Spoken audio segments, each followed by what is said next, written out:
Good morning. Today I am going to speak on a subject. Did you know?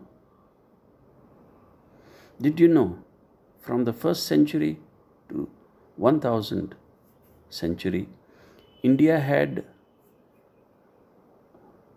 a GDP of 32%. The Islamic rule in India was from around 12th century until 1857. They robbed of India from some of its most precious treasures in terms of temples and knowledge centers. Between 1000th century and 1700th century, it shared 28 to 24% of the GDP. Knowledge centers were destroyed. Some prominent universities that were destroyed by the Mughals were Sompura University in West Bengal, Nalanda University in Bihar, Takshila University in Pakistan, Pushpagiri University in Odisha, Vallabhi University in Gujarat, Bikrampur University in Bangladesh, Telhara University in Bihar. There were forced conversions and brutality that was found during the reigns of Mahmud Khilji, Ilyas Shah Babur, Sher Shah Suri, Tipu Sultan, all of whom destroyed temples, killed non-Muslims, and forced conversions of entire communities. Shah Jahan, known for his supposed monument of love, had almost 100 temples destroyed in the ancient city of Varanasi. Shah Jahan's son, Aurangzeb, went on a rampage, killing Hindus, destroying temples, and placing severe restrictions on already impoverished Hindu cultural institutions. Temples were destroyed in thousands.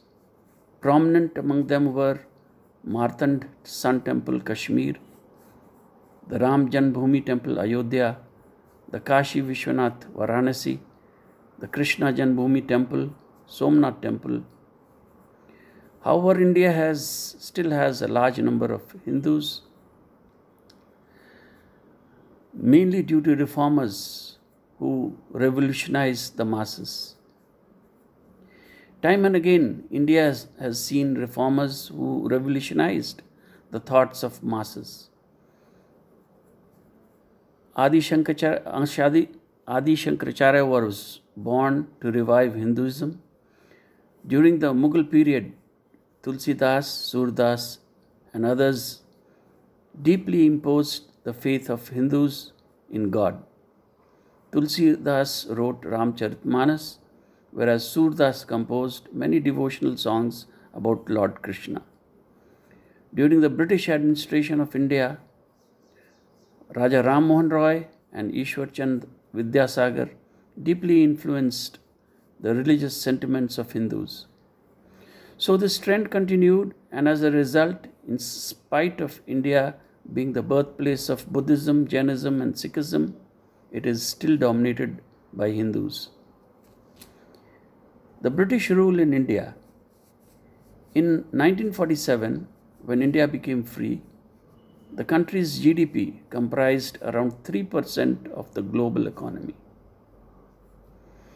Like a huge sponge, Britain soaked up the country's wealth and simultaneously ruined its industry, agriculture, and education. External Affairs Minister Jai Shankar has asserted that India suffered humiliation for 2 centuries under colonial rule and the wealth the British took from India was close to around 45 trillion in today's monetary value. Britishers took home 26 to 36% of the central government's budget. It is believed that the earnings, had they remained in India, it would have helped the entire country reform after independence. Indians died like fleas as the colonizers continued to plunder the country. The rulers imposed high taxes and exported food grains, which were very much needed by the population. During the approximately 13,000 days of British rule in India, vessels sailed daily for Britain from ports all along India's coasts. They were laden with incalculable quantities of wealth and other valuables such as icons, statues, scrolls, and books, looted from the treasuries of Indian kings, businessmen, temples, landlords, schools, colleges, charitable institutions, and the common people. It took British colonial wrecking machine to bring India down. Prior to the colonial period, Britain had bought goods like textiles and rice from Indian producers and paid for them in the normal way, mostly with silver. But something changed in 1765, shortly after the East India Company took control of the subcontinent and established a monopoly over Indian trade.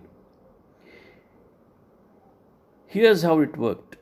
The East India Company began collecting taxes in India and then cleverly used a portion of those revenues, about a third, to fund the purchase of Indian goods for British use. In other words, instead of paying for Indian goods out of their pocket, the British traders acquired them for free, buying from the peasants and weavers using money that they had just taken away from them. The world's best steel, woods, originated 2,500 years ago in Tamil Nadu, where it is known as Ukku. However, the British banned the production of Ukku in 1866 and the process was lost. In the World War I and II, the British deployed Indian soldiers to fight on their behalf. 1/6 of all British forces that fought the World War I were Indian. 54,000 Indians lost their lives in the war, 65,000 were wounded, and another 4,000 remained missing or in prison. The British rulers also induced famines that led to the deaths of millions of Indians. The most famous example was, of course, the Great Bengal famine during World War II, when 4 million people died. And as a parting shot, they divided the country, thereby ensuring that India would never again be the dominant economic power it once was. Thank you.